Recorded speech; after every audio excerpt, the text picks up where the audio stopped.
राजाधिराज सद्गुरुनाथ महाराज की जय। श्री गुरुदेव दत्त।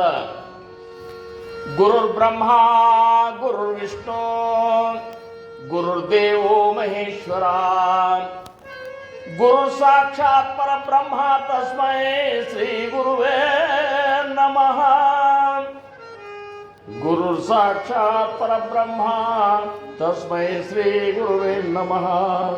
सदानंद सद्गुरु भावराज योगी ರಾಮನಂದವತರಿಸಿದೆ ಭಕ್ತರ ಉದ್ಧಾರಕ್ಕಾಗಿ। ತ್ರೈಲೋಕ್ಯದೊಡೆಯನೇ ಸದ್ಭಕ್ತರು ನಿಮ್ಮ ಕೀರ್ತಿಯನ್ನು ಕೂಗಿ ನಮಸ್ಕಾರ ಗುರುರಾಯ ಶ್ರೀರಾಮಚಂದ್ರ ಯೋಗಿ, ನಮಸ್ಕಾರ ಗುರುರಾಯ ಶ್ರೀರಂಗ ಯೋಗಿ। ಜಯ ಜಯ ರಘುವೀರ ಸಮರ್ಥ ಪುಂಡಲೀಕವತಾರ ಪಾರ್ವತಿ ಪತೇಶ್ವರರ ಮಹಾದೇವ राजाधिराज सद्गुरुनाथ महाराज की जय। श्री गुरुदेव। शुद्ध सारते श्रवण शुद्ध प्रत्ययाचे मनन विज्ञानी पावता उन्मन सहजती होते। जय जय रघुवीर समर्थ। श्री राम जय राम जय जय राम। श्री राम जय राम जय जय राम।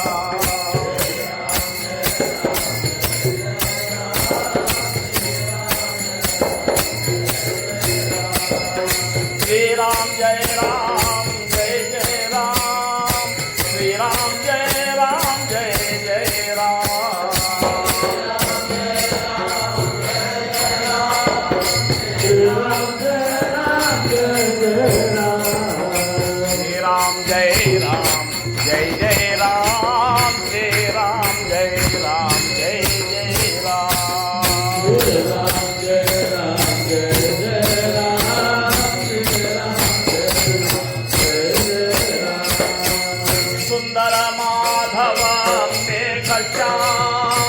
जानकी जीवन राम राम।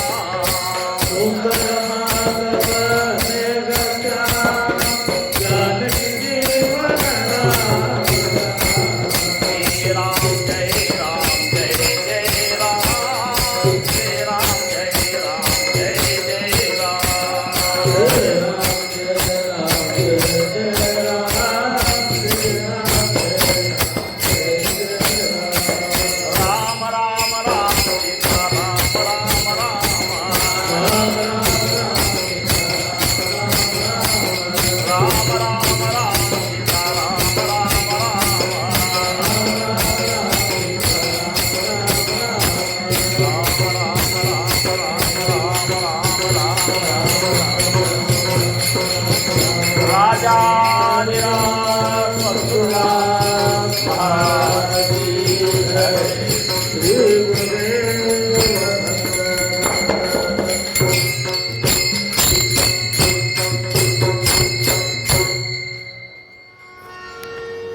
ಪ್ರಥಮವಾಗಿ ನಮ್ಮೆಲ್ಲರ ಆರಾಧ್ಯ ದೈವತವಾಗಿರುವಂತಹ ಶ್ರೀ ಸದ್ಗುರು ಸಮರ್ಥ ರಂಗರಾವ್ ಮಹಾರಾಜರು ಶ್ರೀ ಕ್ಷೇತ್ರ ಕೂಪಗಡ್ಡಿ ಅವರ ದಿವ್ಯ ಚರಣಾರವಿಂದಗಳಿಗೆ ನನ್ನ ಅನಂತ ಅನಂತ ಕೋಟಿ ದಂಡವತ್ತ ಪ್ರಣಾಮಗಳನ್ನು ಸಲ್ಲಿಸಿ, ನಮ್ಮೆಲ್ಲರ ಪರಮ ಗುರುಗಳು ಆಗಿರುವಂತಹ ಶ್ರೀ ಸದ್ಗುರು ಸಮರ್ಥ ರಾಜೇಯ ರಾಮಚಂದ್ರರಾವ್ ಮಹಾರಾಜರ ದಿವ್ಯ ಚರಣಾರವಿಂದಗಳಿಗೂ ನನ್ನ ಅನಂತ ಅನಂತ ಕೋಟಿ ದಂಡವತ್ತ ಪ್ರಣಾಮಗಳನ್ನು ಸಲ್ಲಿಸಿ, ವೀರ ಧೀರ ಬ್ರಹ್ಮಚಾರಿ ರಾಮಭಕ್ತ ಶ್ರೀ ಸದ್ಗುರು ಸಮರ್ಥ ರಾಮದಾಸ್ ಮಹಾರಾಜರ ದಿವ್ಯ ಚರಣಾರವಿಂದಗಳಿಗೂ ನನ್ನ ಅನಂತ ಅನಂತ ಕೋಟಿ ದಂಡವತ್ತ ಪ್ರಣಾಮಗಳನ್ನು ಸಲ್ಲಿಸಿ, ಅಂತಹ ಸಮರ್ಥ ರಾಮದಾಸ್ ಮಹಾರಾಜರನ್ನು ವಾಮನ ಪಂಡಿತರು ಇಷ್ಟು ಚಂದ ಹೊಗಳ್ತಾರೆ. सुखा सारिके पूर्ण वैराग्य ज्ञानचे वशिष्ठा परिज्ञान योगेश्वराचे कवी वाल्मिका सारिका मान्य ऐसा नमस्कार माझा सद्गुरु रामदासा। जय जय रघुवीर समर्थ। ಅಂಥ ಅದ್ಭುತವಾದಂತಹ ದಿವ್ಯ ಚೇತನ ಮಾರುತಿಯ ಅವತಾರ 1608ನೇ ಇಸ್ವಿಯೊಳಗೆ ಈ ಭೂಮಿಗೆ ಅವತಾರ ತೊಟ್ಕೊಂಡು ಬಂದರು. ಸರ್ವಸಾಧಾರಣ ತಮ್ಮ 73 ವರ್ಷದ ಆಯುಷ್ಯದಲ್ಲಿ ಅದ್ಭುತವಾದಂತಹ ಕಾರ್ಯವನ್ನು ಮಾಡಿ ಹೋದರು. ಹಿಂದೂ ಧರ್ಮ ಸಂಸ್ಥಾಪನೆಯನ್ನು ಮಾಡಿದರು. ಈ ಭೂಮಿಯ ಮೇಲೆ ರಾಮಭಕ್ತಿಯನ್ನು ಆ ಮಾರುತಿರಾಯನ ನಂತರ ಯಾರಾದರೂ ಈ ಭೂಮಿಯ ಮೇಲೆ ರಾಮಭಕ್ತಿಯನ್ನು ಅಷ್ಟೊಂದು ಏನಪ್ಪ ಅಂದ್ರೆ ಆಕಾಶದ ಎತ್ತರಕ್ಕೆ ಸ್ಥಾಪನಾ ಮಾಡಿದವರು ಯಾರಾದರೂ ಇದ್ರೆ ಸಮರ್ಥ ರಾಮದಾಸ್ ಮಹಾರಾಜರು, ನಂತರದಲ್ಲಿ ಸದ್ಗುರು ಸಮರ್ಥ ಬ್ರಹ್ಮಚೈತನ್ಯ ಮಹಾರಾಜ. ಅಂಥವರ ಒಂದು ದಾಸಬೋಧ ಪಾರಾಯಣ ಈ ಒಂದು ದಿವ್ಯ ಕ್ಷೇತ್ರದೊಳಗೆ ಸತತವಾಗಿ 3 ದಿವಸದಿಂದ ನಡ್ಕೊತ ಬಂದದ. ನೀವೆಲ್ಲರೂ ಪಾರಾಯಣದೊಳಗೆ ಭಾಗವಹಿಸಿರಿ.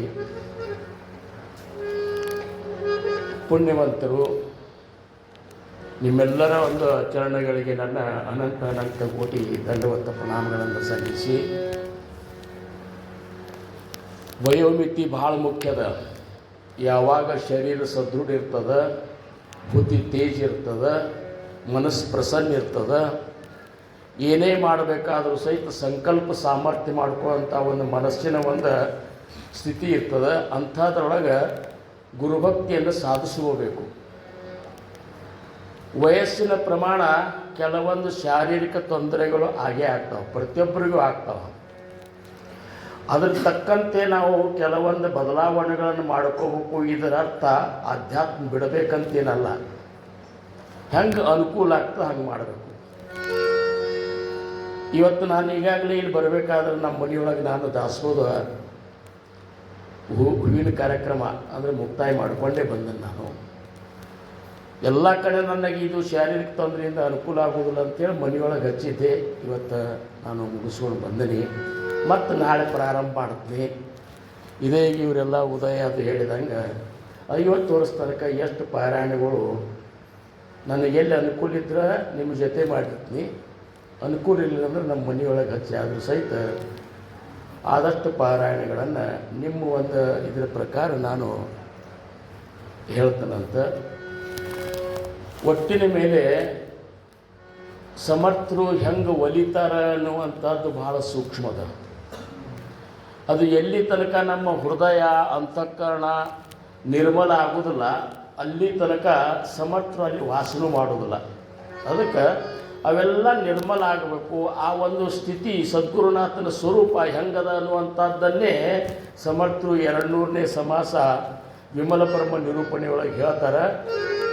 ಶುದ್ಧ ಸಾರತೆ ಶ್ರವಣ, ಶುದ್ಧ ಪ್ರತ್ಯಯಾಚೆ ಮನನ, ವಿಜ್ಞಾನಿ ಪಾವತ ಉನ್ಮನ ಸಹಜತಿ ಹೂತಿ.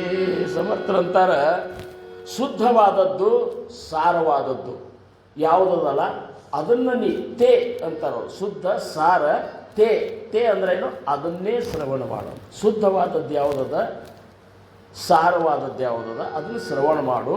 ಶುದ್ಧ ಪ್ರತ್ಯಯಾಚೆಯ ಮನನ, ನಿನಗೆ ಯಾವುದೋ ಆ ಒಂದು ಸ್ವರೂಪದ ಒಂದು ಸ್ಥಿತಿಯ ಅನುಭವ ಆಗಲಿಕ್ಕತ್ತದ, ಅದು ನಿನಗೆ ಅನುಭವಕ್ಕೆ ಬರ್ಲಿಕ್ಕತ್ತದ, ಅದನ್ನೇ ಮನನ ಮಾಡು. ವಿಜ್ಞಾನಿ ಪಾವತ ಉನ್ಮನ ಸಹಜತಿ ಹೋಗಿ. ವಿಶೇಷ ಜ್ಞಾನ ಸಂಪನ್ನರು ಮೊದಲು ಮಾಡಿಕೊಂಡ ಉನ್ಮನಾವಸ್ಥೆಗೆ ಹೋಗಿ ಮುಡ್ತಾರ. ಆ ಉನ್ಮನಾವಸ್ಥೆಯೊಳಗೆ ಇರುವಂಥ ಸ್ಥಿತಿ ಏನದಲ್ಲ ಅದು ವಿಮಲ ಬ್ರಹ್ಮನ ಸ್ಥಿತಿ. ಮನ ಉನ್ಮನ ಯಾವಾಗ ಆಗ್ತದಲ್ಲ ಆವಾಗ ಆಗುವಂಥ ಆನಂದ ವಾಚೆ ಬೋಲತಾನ ತೇ ಸುಖ ಕಾಯಿ ಸಾಂಗು. ಜ್ಞಾನೇಶ್ವರ ಮೌಲ್ಯರಂತಾರ ಬಾಯ್ಲಿಕ್ಕೆ ಹೇಳಲಿಕ್ಕೆ ಬರಲಾರ್ದಂಥ ಆ ಒಂದು ಸುಖವನ್ನು ನಾನು ಏನು ಹೇಳಲಿ ಅಂತಾರ. ಅದನ್ನೇ ಮನಾಚೆ ಶ್ಲೋಕದೊಳಗೆ ಬಹಳಷ್ಟು ನಾವೇನು ಮಾಡ್ತೇವೆ, ಮನೋಬೋಧದೊಳಗೆ ಸರ್ವಸಾಧಾರಣ 160 ಶ್ಲೋಕದಿಂದ ಮುಂದೆ ಈ ಒಂದು ವಿಮಲ ಬ್ರಹ್ಮನ ಸ್ಥಿತಿಯ ಕುರಿತಾಗಿ ಕೆಲವೊಂದು ಓವಿಗಳನ್ನು ಶ್ಲೋಕಗಳನ್ನು ರಚನೆ ಮಾಡ್ಯಾರ. ಅದ್ರಾಗ ಒಂದು ಶ್ಲೋಕ ಇವತ್ತು ತಮ್ಮೆಲ್ಲರ ಮುಂದೆ ಇರ್ತೀನಿ.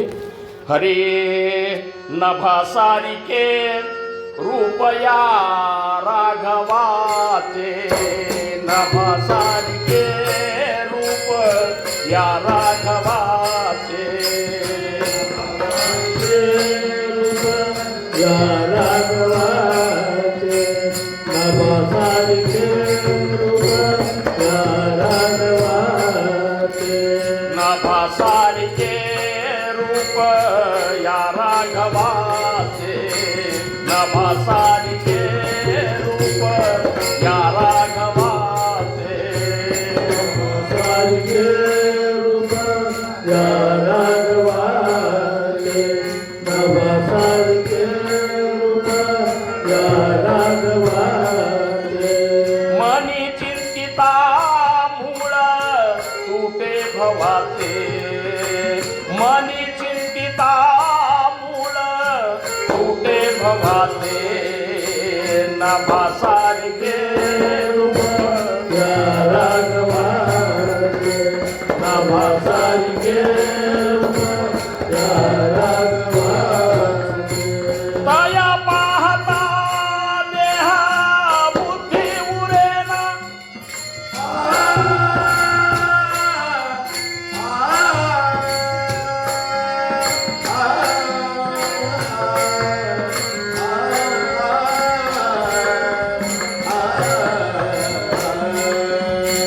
तया पाहता देहा बुद्धी उरेना सदा सर्वदा आत सदा सर्वदा आत कोटी पुरेना नभसारिके रूप या राघवाचे नभसारिके मनी चिंतिता मूळ तुटे भवाचे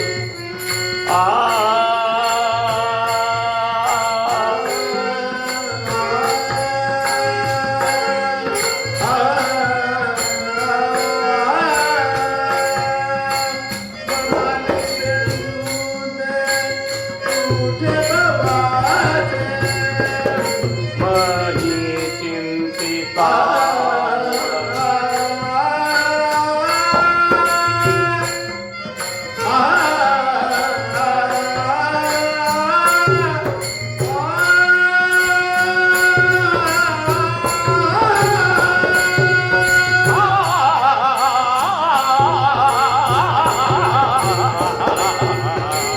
मनी चिंतिता मूळ तुटे भवाचे मनी चिंतिता मूळ मनी चिंतिता मूळ तुटे भवाचे नभसारिके रूप या राघवाचे नभसारिके रूप या राघवाचे नभसारिके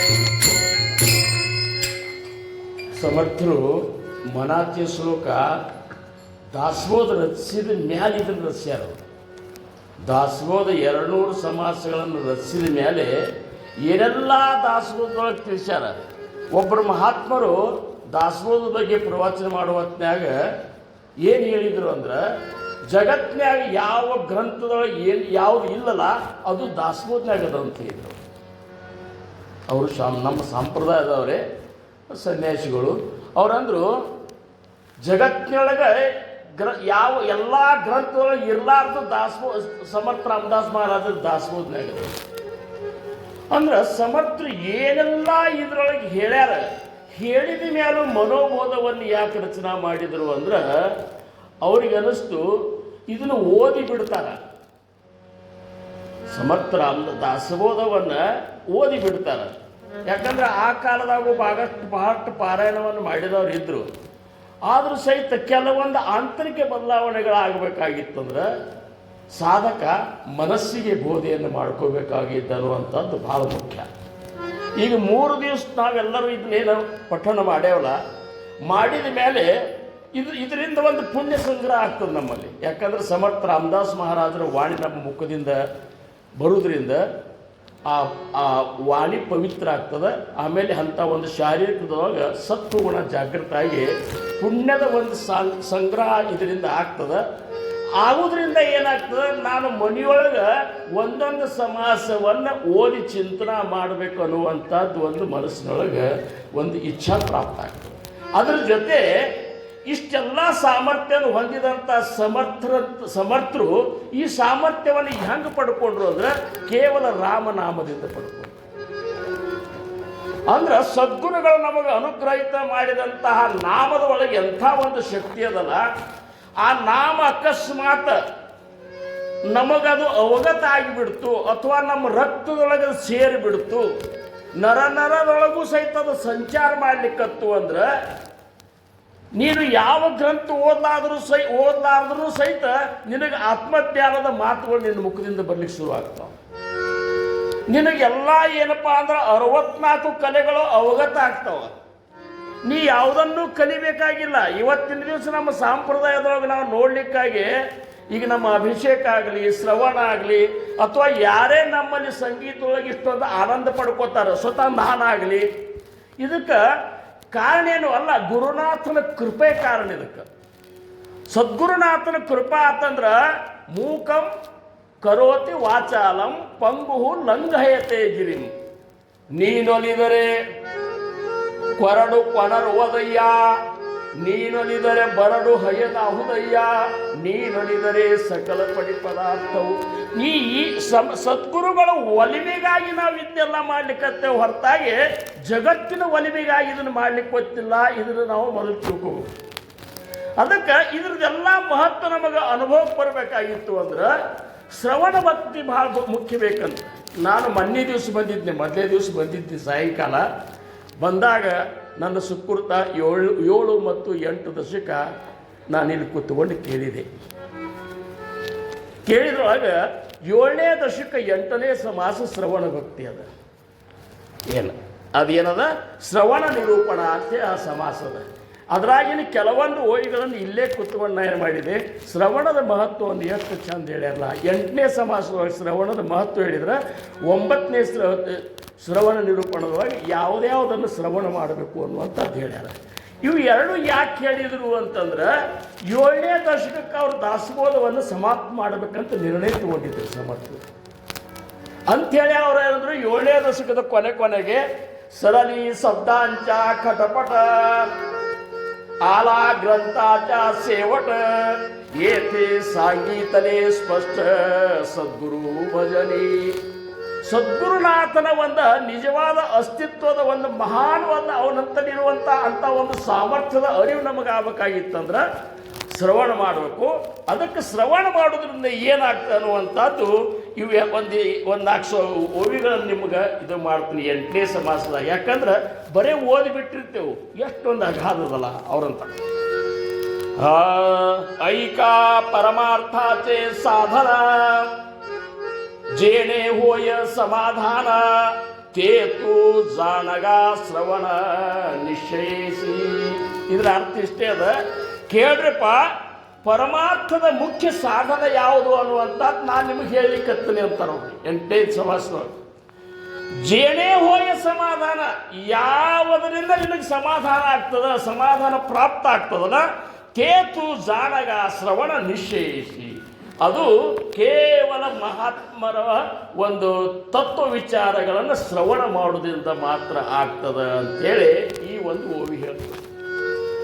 ಶ್ರವಣೆ ಆತುಡೆ ಭಕ್ತಿ, ಶ್ರವಣೆ ಉದ್ಭವೇ ವಿರಕ್ತಿ, ಶ್ರವಣೆ ತುಟೆ ಆಸಕ್ತಿ ವಿಷಯಾಂತಿ. ಶ್ರವಣದ ಮಹಾತ್ಮೆ ಹೇಳೋತ್ನಾಗಂತಾರು ಶ್ರವಣೆ ಆತುಡೆ ಭಕ್ತಿ. ಭಕ್ತಿ ನಮ್ಮ ಹಿಡಿತನಾಗ ಬರ್ತದೆ. ಆತುಡೆ ಅಂದ್ರೇನು, ನಮ್ಮ ಒಂದು ಹಿಡಿತನಾಗ ಬರ್ತದೆ. ಅಂದ್ರೆ ಭಕ್ತಿಯ ಮರ್ಮ ನಮಗೆ ಗೊತ್ತಾಗಿಬಿಡ್ತದೆ. ಮಾಡ್ತಿರ್ತೇವೆ ಭಕ್ತಿ, ನಾವು ಬೇಕಾದ ರೀತಿಯಿಂದ ಮಾಡ್ತಿರ್ತೇವೆ. ಸದ್ಗುರುಗಳು ಒಲಿಬಹುದು ಅಂತೇಳಿ.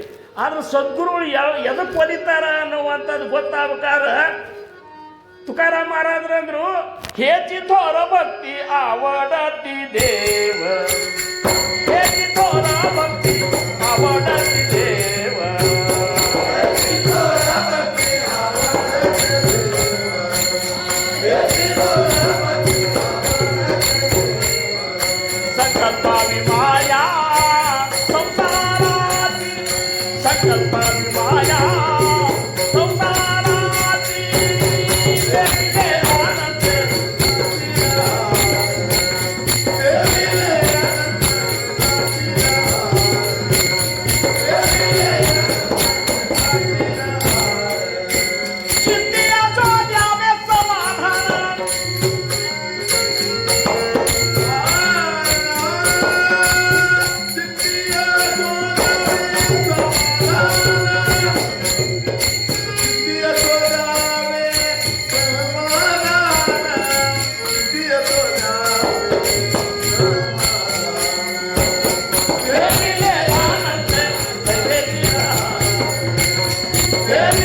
ಸೇರ್ತದಪ್ಪ, ಭಗವಂತ ಇದು ಸೇರ್ತದ, ಇದು ನಮ್ಮ ಮಹಾರಾಜರಿಗೂ ಇದೇ ಸೇರ್ತಿತ್ತು ಅಂಥೇಳಿ ನಮ್ಮ ಮಹಾರಾಜರು ಯಾರ್ಯಾರು ಹಿರಿಯರಿದ್ದಿರಲ್ಲ ಅವ್ರ ಪ್ರವಚನದಾಗ ಇದ್ರ ಮೇಲೆ ಹೇಳ್ತಿದ್ರು. ನಾವಾದರೂ ಅದನ್ನು ಕೇಳೇವು. ಅವ್ರೇನು ಹೇಳ್ತಿದ್ರು, ಹೆಚ್ಚಿ ತೋರ ಭಕ್ತಿ ಅವನತ್ತಿದೇವ ವಿಚಾರ ಮಾಡಂತಾರ ಅವರು. ದೇವ್ರಿಗಿದು ಸೇರ್ತಂದ್ರೆ ನನಗಿದು ಸೇರ್ತಂದಂಗೆ ಅದು. ಯಾಕಂದ್ರೆ ದೇವರು ಬೇರೆ ಅಲ್ಲ, ಸದ್ಗುರು ಬೇರೆ ಅಲ್ಲ. ಇದು ಎಲ್ಲಿ ತನಕ ನಮಗೆ ತಿಳಿದಿಲ್ಲ ಅಲ್ಲಿ ತನಕ ನಮ್ಮಂಥ ಏನಪ್ಪ ಅಂದ್ರೆ ಅವ್ರಂತಾರ ಗುರು ಸೀಮಾನಿ ಮಾನುಷಪಣ ತೋ ಪಾಪಿಷ್ಟ ಜಾಣ ಸರ್ವಥಾ ಉದ್ಧವಕ್ಕೆ ಕೃಷ್ಣ ಪರಮಾತ್ಮ ಹೇಳ್ತಾರ, ಗುರುವಿನನ್ನ ಮನುಷ್ಯ ಅಂತ ತಿಳ್ಕೊಂಡ್ರೆ ನೀವೊಬ್ಬ ಸರ್ವಥಾ ಪಾಪಿ ಅಂತ ತಿಳ್ಕೊಳ್ಪ. ಅದಕ್ಕೆ ಮಹಾರಾಜರಂತಿದ್ರು ಇದು ಸೇರ್ತದಪ್ಪ. ಸಂಕಲ್ಪ ವಿಮಾಯ ಸಂಸಾರಾಸಿ, ಸಂಸಾರ ಇದು ಮಾಯಾ ಅಂತ ತಿಳ್ಕೊಂಡು ಅದರಿಂದ ಮೋಹ ತೆಗೆದು ಬಿಡ್ರಪ್ಪ. ಚಿತ್ತಿ ಅಸೋದ್ಯಾವಿ ಸಮಾಧಾನದಿಂದ ನಾಮಸ್ಮರಣೆ ಮಾಡಿ ಅಂತಿದ್ರು. ಇದು ಶ್ರವಣೇ ಆತುಡೆ ಭಕ್ತಿ, ಶ್ರವಣದಿಂದ ತಿಳಿತದ.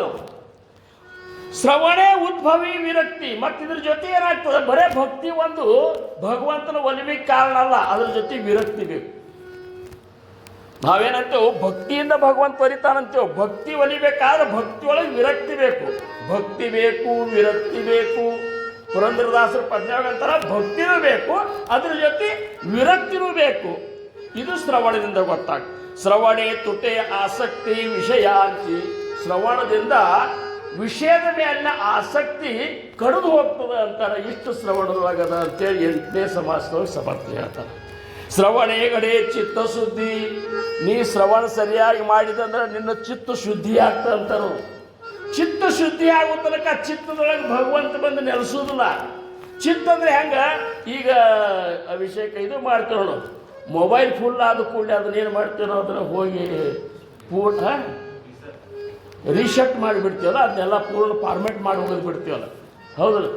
ಒಳಗೆ ಭಯಂಕರ ಇರ್ತದೆ ನಮ್ಮ ಕಡೆ, ಅದನ್ನೆಲ್ಲ ಫಾರ್ಮೆಟ್ ಮಾಡಿ ಸ್ವಚ್ಛ ಅಂತ ತಿಳ್ಕೊರಿ ನೀವು. ಚಿತ್ತ ಶುದ್ಧಿ ಆದಂಗೆ ಅದು. ಶ್ರವಣೆ ಹೋಯ ದೃಢ ಬುದ್ಧಿ, ಶ್ರವಣೆ ತುಟೆ ಉಪಾಧಿ ಅಭಿಮಾನಾತಿ. ದೃಢ ಬುದ್ಧಿ ಬರ್ತದೆ, ನಾನು ಭಗವಂತನನ್ನು ಒಲಿಸ್ಕೊಳ್ಳೇಬೇಕು, ನನ್ನ ಗುರುನಾಥನನ್ನು ಒಲಿಸ್ಕೊಳ್ಬೇಕು ಅನ್ನೋಂಥ ದೃಢ ಬುದ್ಧಿ ಯಾವ ಬರ್ತಂದ್ರೆ ಶ್ರವಣ ಸರಿಯಾಗಿ ಮಾಡಿದ್ರೆ. ಆಮೇಲೆ ಶ್ರವಣೆ ತುಟೆ ಉಪಾಧಿ ಅಭಿಮಾನಾತಿ. ಅಭಿಮಾನ ಇದೊಂದು ಉಪಾಧಿ. ನಮಗೆ ಏನೇ ನಾವು ಮಾಡಿದೇವನು ಅಂತ ಅಭಿಮಾನ, ಬಿಟ್ಟೇವನು, ಹಾಡಿದೇವನು ಅಂತ ಅಭಿಮಾನ, ಹೇಳಿದೇವನು ಅಂತ ಅಭಿಮಾನ. ಭಾಳಷ್ಟು ನಾವು ಭಗವಂತನಿಗಾಗಿ ನಾವು ಧನ ಧಾನ್ಯ ಇವನ್ನೆಲ್ಲ ಇದು ಮಾಡಿದೇವನು ಅಂತ ಈ ಅಭಿಮಾನ ಅನ್ನುವಂಥದ್ದು ಏನದಲ್ಲ, ಇದು ಹೋಗ್ತದೆ ಅಂತಾರೆ. ಶ್ರವಣೆ ನಿಶ್ಚಯೋಗಡೆ, ಶ್ರವಣೆ ಮಮತಾ ಮೋಡೆ, ಶ್ರವಣೆ ಅಂತರಿ ಜೋಡೆ ಸಮಾಧಾನ. ಶ್ರವಣೆ ಆಶಂಕಾ ಪಿಟೆ.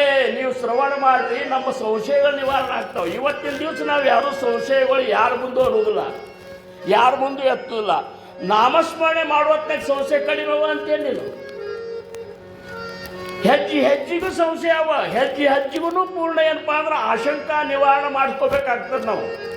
ಪರಮಾರ್ಥ ಅಂದ್ರೆ ನಿಜವಾಗಿಯೂ ನಾವು ಅದ್ರ ಸರಿಯಾದ ವ್ಯಾಖ್ಯೆ ಹೇಳಿಕ್ಕೆ ನಮಗೆ ಸಮರ್ಥರಿಲ್ಲ. ಯಾಕಂದ್ರೆ ಅದನ್ನು ನಾವು ವಿಚಾರ ಮಾಡಿಲ್ಲ, ಪ್ರಶ್ನೆ ಹೇಳಬೇಕು ಅಂತ ನಾವು. ಪ್ರಶ್ನೆ ಹುಟ್ಟಬೇಕು, ಸಂಶಯ ಬರಬೇಕು. ನಾಮಸ್ಮರಣೆ ಮಾಡ್ತೇವೆ, ನಮ್ದು ಮನಸ್ಸು ಯಾಕೆ ನಿಂದ್ರವಲ್ತು ಅಂದ್ರೆ ಯಾಕೆ ನಿಲ್ಲವಲ್ತು ಅನ್ನುವಂಥ ದೊಡ್ಡ ಸಂಶಯ ಇದು. ಇದನ್ನು ಯಾರಂತಲ್ಲಿ ಕೇಳೇವು ನಾವು.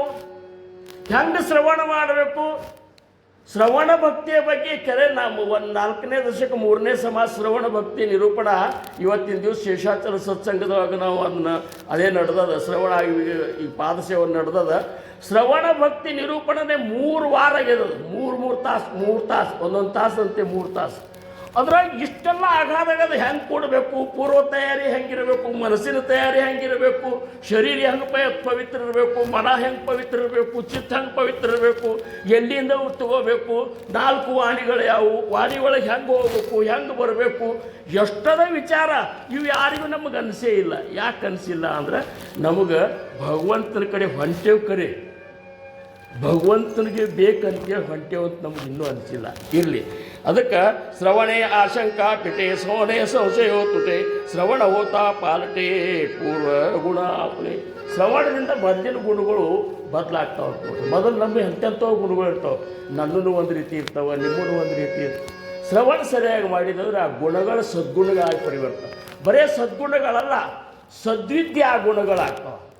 ಸದ್ವಿದ್ಯಾ ಗುಣಗಳು ಅಷ್ಟಕ್ಕೆ ಮುಗಿಲಿಲ್ಲ, ಸದೈವ ಗುಣಗಳು ಬೇಕಾಗ್ತವೆ. ಸದೈವ ಗುಣ ಬಂದು ಅಂದಾಗ ಮಾತ್ರ ಸದ್ಗುರುಗಳು ಒಲಿತಾರೆ. ಕೊನೆ ಶ್ರವಣೆ ಆವರೆ ಮನ, ಶ್ರವಣೆ ಘಡೆ ಸಮಾಧಾನ, ಶ್ರವಣೆ ತುಟೆ ಬಂಧನ, ದೇಹ ಬುದ್ಧಿ ಚೇ, ದೇಹ ಬುದ್ಧಿಯಿಂದ ಆತ್ಮಬುದ್ಧಿ ಒಳಗೆ ಪ್ರವೇಶ ಆಗ್ತದೆ ಅಂತ ಹೇಳ್ತಾರೆ. ಅದಕ್ಕೆ ಅದು ಆ ಒಂದು ವಿಮಲ ಬ್ರಹ್ಮನ ಒಂದು ಸ್ಥಿತಿಯ ಅನುಭವ ಹೆಂಗದ ಅಂದ್ರೆ ನಭಾಸಾರಿಕೆ ರೂಪಯ ರಾಘವಾಸಿ. ಆಕಾಶ, ನಭ ಅಂದ್ರೆ ಆಕಾಶ, ಆಕಾಶದ ಗತಿ ಅದ ಅಂತ ಹೇಳ್ತಾರೆ ಅವರು. ಆಕಾಶದ ಗತಿ ಅಲ್ಲ, ಆಕಾಶ ಗತೆನೇ ಅಂದ್ರೆ ಹಂಗೆ ಅಂತ ಅಲ್ಲದು. ನಾವು ಅಂತೇವು ಆಕಾಶದ ಗತೆ. ಈಗ ನಾವು ಸಂತರ ಗತೆ ಇದ್ದೇವೆ, ಸಂತ್ರಲ್ಲ.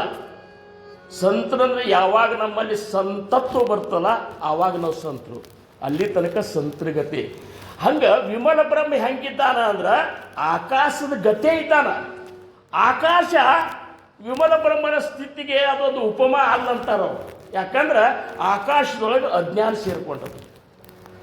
ಆಕಾಶ ಅಜ್ಞಾನ ಶೂನ್ಯತ್ವದ. ಆಕಾಶ ಅಂದ್ರೆ ಶೂನ್ಯ, ಶೂನ್ಯ ಅಂದ್ರೆ ಅಜ್ಞಾನ. ಅಜ್ಞಾನ ಅದ್ರೊಳಗದ ಅಂತೇಳಿ ಆಕಾಶ ಇವ್ರಂತಾರೆ ನಭಾಸಾರಿಕೆ ರಾಘವಾತಿ. ಸಮರ್ಥರ ರಾಘವ ಅಂದ್ರೆ ಆತ್ಮಾರಾಮ, ಆತ್ಮಾರಾಮ ಅಂದ್ರೆ ವಿಮಲ ಬ್ರಹ್ಮ. ರಾಘವ ಅಂದ್ರೆ ಈ ರಾಮನ್ ತಿಳ್ಕೊಬೇಡ್ರಿ. ಸಮರ್ಥರ ರಾಘವ ಅಂದ್ರೆ ಯಾರಂದ್ರೆ ಆತ್ಮಾರಾಮ, ಆತ್ಮಾರಾಮ ಅಂದ್ರೆ ವಿಮಲ ಬ್ರಹ್ಮ. ಅದು ಹೆಂಗದ ಅಂದ್ರೆ ಆಕಾಶದ ಗತೆ ಇದ್ದಾರ. ಮನಿ ಚಿಂತಿತ ಮೂಲ ತೂಟೆ ಭವಾಚೆ. ಆ ಒಂದು ವಸ್ತುವನ್ನ, ಆ ವಿಮಲ ಬ್ರಹ್ಮನ ಒಂದು ಸ್ಥಿತಿ ನಿನ್ನ ಕಣ್ಣು ಮುಂದೆ ಬರ್ಲಿಕ್ಕತ್ತು ಅಂದ್ರೆ ನಿನ್ನ ಈ ಭವದ ಬಂಧನದಿಂದ ಹೊರಗೆ ಹಾಕಿಬಿಟ್ಟಿರ್ತದದು. ಆವಾಗ ನಾ ಎಲ್ಲಿ ಕೂತೀನಿ, ಹೆಂಗೆ ಧ್ಯಾನ ಮಾಡ್ಲಿಕ್ಕತ್ತೀನಿ, ಧ್ಯಾನದಾಗ ನನಗೆ ನಾನು ನೋಡ್ಲಿಕ್ಕತ್ತೀನಿ, ಯಾವ ಇರಬಾರ್ದು, ತ್ರಿಪುಟಿ ಇರಬಾರ್ದು ಅಂತಾರೆ. ನೋಡುವಂಥ ವಸ್ತು, ನೋಡುವ ಕಾರ್ಯ, ಈ ಮೂರು ತ್ರಿಪುಟಿಯಿಂದ ಆಚೆಗೆ ನಾವು ಹೋದೆವಂದ್ರೆ ತ್ರಿಪುಟಿ ವರಿನ ಅಂದೆ ಅಂತಂದು ಬರ್ತಾವ ನೋಡ್ರಿ. ದೇಖಿ ಎಲೆ ಪಂಡರಿ ತೇ ಸುಖ ಕಾಯಸಾಂಗು.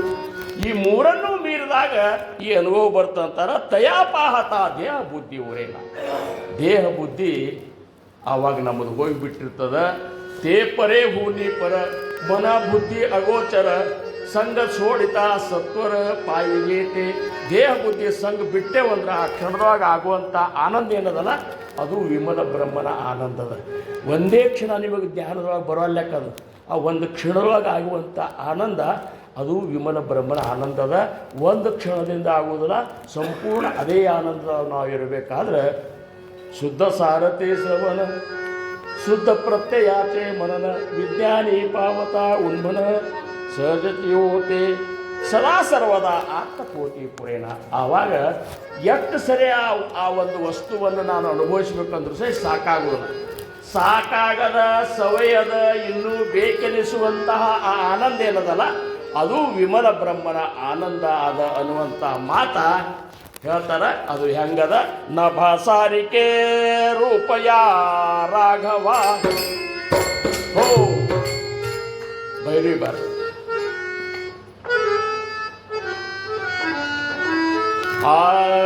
ನಭಸಾರಿಕೆ ರೂಪಯ ರಾಘವಾತೆ, ನಭಸಾರಿಕೆ ರೂಪಯ ರಾಘವಾತೆ.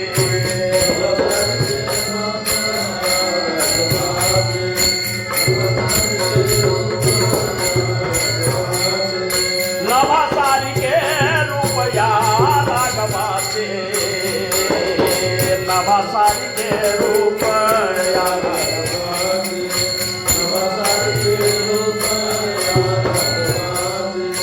मनी चिंतिता मूल टूटे भवाचे, मनी चिंतिता मूल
भवते रूपे भवाते नवसाचे रूप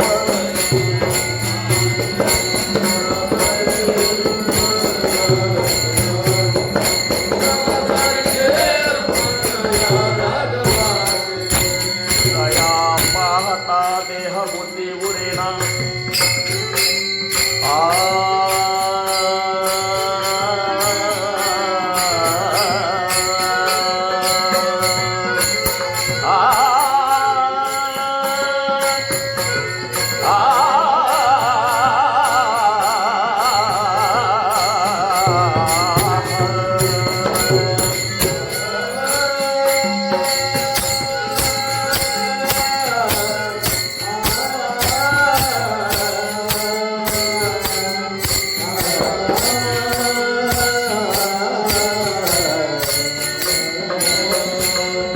तया पाहता देह बुद्धी विरेना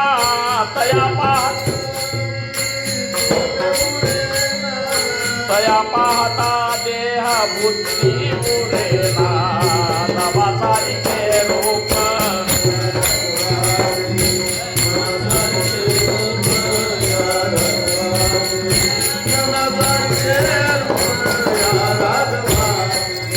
सदा सर्वदा आत्मबोधी पुरेना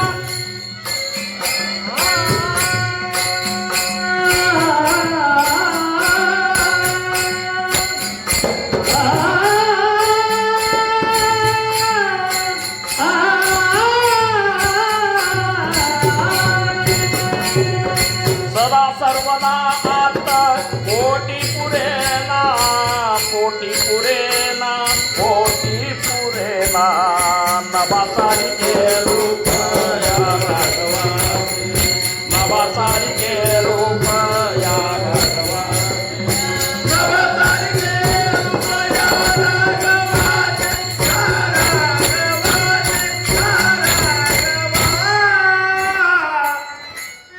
अकल्प आयुष्य व्हावे तयाकुळा माझ्या सकळा हरीच्या दासा कल्पनेची बाधा न हो कोण काळी ही संत मंडळी सुची असो अहंकाराच्या वारा न लागो रासा माझा विष्णुदासा भाविकाशी नामा म्हणे तया असावे कल्याण जामकी निदान पांडुरंग थोपार कुमारी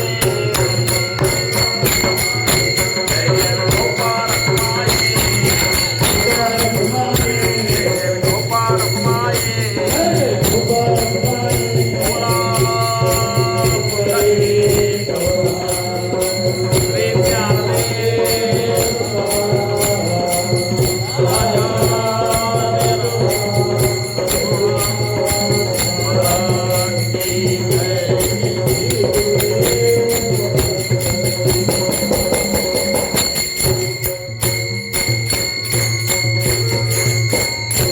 ಇಲ್ಲಿಯವರೆಗೆ ಸಮರ್ಥರು ನುಡಿಸಿದಂಥ ಎರಡು ವಿಚಾರಗಳನ್ನು ಮನಾತ್ಯ ಶ್ಲೋಕದ ಒಂದು ಶ್ಲೋಕವನ್ನು ಪೀಠಿಗೆಯಾಗಿ ತಗೊಂಡು ನಾವು ನೀವೆಲ್ಲ ಚಿಂತನೆ ಮಾಡಿದೆವು. ವಿಮಲ ಬ್ರಹ್ಮನ ಸ್ಥಿತಿಯ ಅನುಭವ ಸಮರ್ಥರು ಹೇಳ್ಯಾರ. ಅದು ಕೇವಲ ಶುದ್ಧ ಸಾರವಾದಂತಹ ನಾಮ. ಶುದ್ಧ ಸಾರ ಯಾವುದಂದ್ರೆ ಶುದ್ಧ ಉಪಾಧಿ ರಹಿತವಾಗಿದ್ದು ಕೇವಲ ಭಗವಂತನ ನಾಮದ ಅದನ್ನು ಶ್ರವಣ ಮಾಡಿರಿ. ಅದು ಹೆಂಗೆ ನಿಮ್ಮ ಕಿವಿಯಿಂದ ಮಾಡಿರಿ ಅಂತಾರೆ. ನಾಮ ಧ್ಯಾನಕ್ಕೆ ಕೂತಾಗ ನಿಮ್ಮ ಕಿವಿಯಿಂದ ಅದನ್ನು ಕೇಳ್ರಿ. ಅದರಿಂದ ಬರುವಂತಹ ಅನುಭವವನ್ನು ಮನನ ಮಾಡಿರಿ. ಆವಾಗ ಮಾತ್ರ ನಿಮಗೆ ಸುತ್ತ ಪ್ರತ್ಯಾಚವನ್ನು ವಿಜ್ಞಾನಿ ಪಾವತ ಉನ್ಮನ. ನಮ್ಮ ಮನಸ್ಸು ಸಾಧಕನ ಮನಸ್ಸು ಉನ್ಮನ ಸ್ಥಿತಿ ಹೋಗ್ತದೆ ಅಂತ ಹೇಳ್ತಾರೆ. ಹಾಗೆ ನಾವು ನೀವುಗಳೆಲ್ಲ ಈ ಮುಂದಿನ ಒಂದು ಪ್ರಯಾಣದೊಳಗೆ ಪರಮಾರ್ಥದ ಪ್ರಯಾಣದೊಳಗೆ